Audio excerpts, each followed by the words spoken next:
Yeah, really quick, I'm sure you saw that Mookie Betts trade finally went through. As a Dodger fan, how you feeling? I knew it would go through. They had to just replace one minor leaguer for another two. Right. Mookie Betts is the second best player in baseball. I agree, yeah. Next to Trout. And I think he'll bring crowds out, and the Dodger fans will love him. Love him. Do you think this is the move? Because we've been to the playoffs now. We've won the division 7 straight years. You don't have to tell me. I know. I've been hanging on by a thread with this team. I'm a diehard. I grew up with them. I'm older than you. I grew up with the Brooklyn Dodgers. I know. I spent my childhood at Ebbets Field. So I've always bled Dodger blue. Right. Is this the move that they needed to get over the top and win the championship? Is this it's getting up there for Kershaw and other guys? I think we're a pitcher short. Yeah. And they still might. I wouldn't be surprised if they still make a deal for right. They got a pretty good pitcher from Boston, but David Price, right? He's on the other side. Sure. Top of the hill. They'll definitely win the West. I think we could have a Dodge-Yankee World Series. But the thing what I don't like is the Dodgers raise their prices on their tickets, which to me is, I don't know how they can keep doing that. Especially when you only give the TV to 27% of the city or whatever it is. And you can't watch them on television. Yeah. They have the lowest television ratings in baseball. I know. It's in audience total. It's incredible. But I'm gonna say.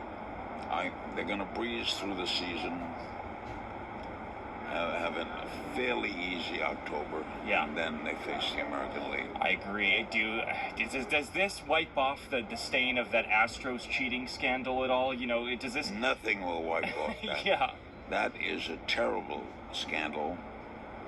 The Astros deserved... I would have vacated the World Series. I wouldn't have given it to Dodger players. Right, I agree with that, yeah. But they could have vacated it. Yeah. And the Red Sox could vacate theirs, too. You think so? The Red Sox haven't picked a manager yet, have they? No, they haven't. And that investigation is still ongoing at the moment. Spring training starts. Yeah. Today. It says a lot, doesn't it? Pitchers and catchers. Right. I got to run. Hey, thank you so much, Larry. Appreciate it. My pleasure. Nice talking to you. I don't meet the guests before I go on. It's a perfunctory hello. What do you think of the weather? And then we go on. I like that much better.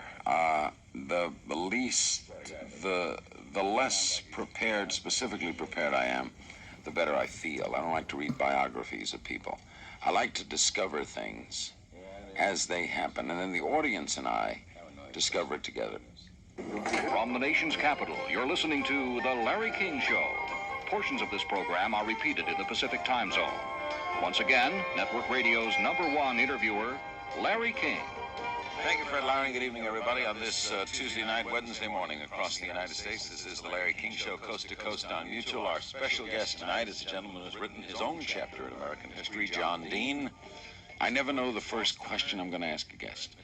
I'm coming on the air saying good evening. My guest tonight is, I have no idea what that question's going to be. And I like spontaneity. That's the kind of broadcaster I am. John, let's go back and then we'll trace this extraordinary post-Watergate thing you capture in Lost Honor. What was it like to have been a young, successful person and to have dreams come true and then be in jail? Shattering, needless to say.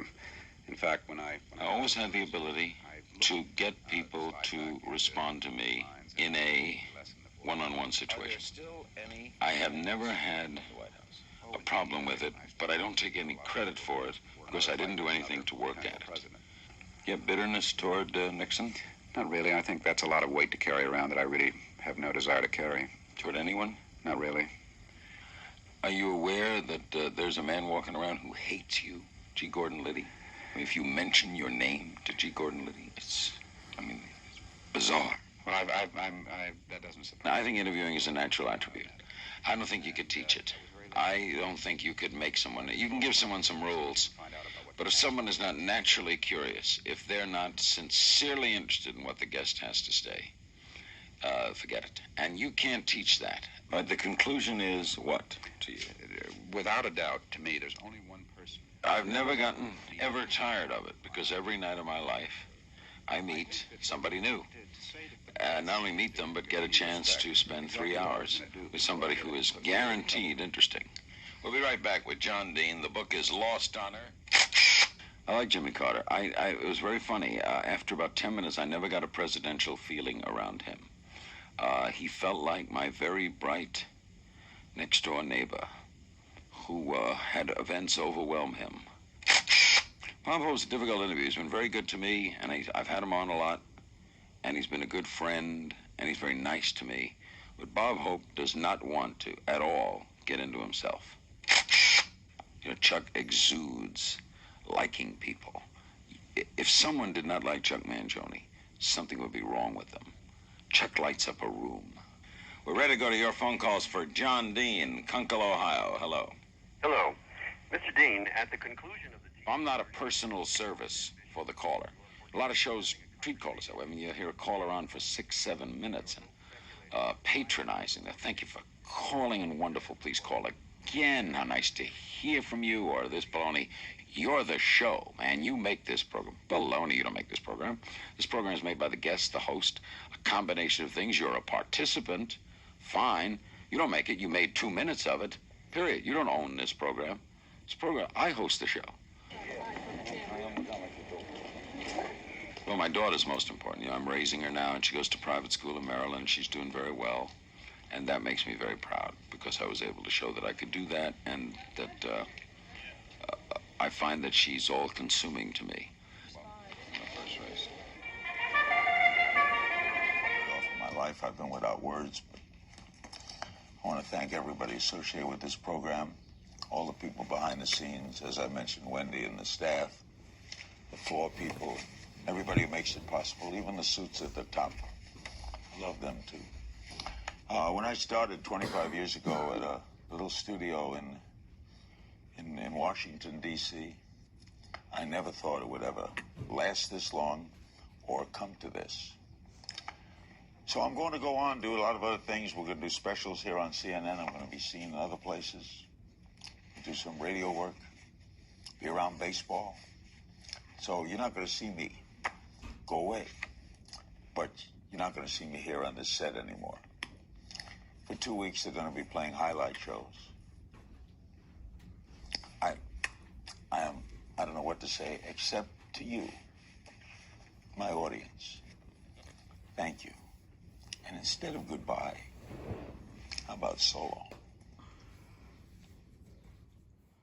All right, what's good, y'all? So rest in peace to Larry King. Say he had complications due to the COVID. He was battling that over the holidays, and he was in ICU from the Cedars Sinai Medical Center early Saturday. I believe that's in LA. But with Larry King, man, he died at age 87. But throughout his whole career, man, he had a 60-year career as a television host, a journalist. He interviewed more than like 30,000 people, man. I had 30,000 interviews. And as you can see in the videos, he has so much passion on it, man. I mean, he never, ever got bored with it. I mean, he never conformed to the world. He always like asks like good direct questions, sometimes indirect questions. Interviewed people like Jimmy Carter, Barack Obama, interviewed Vladimir Putin, I heard too.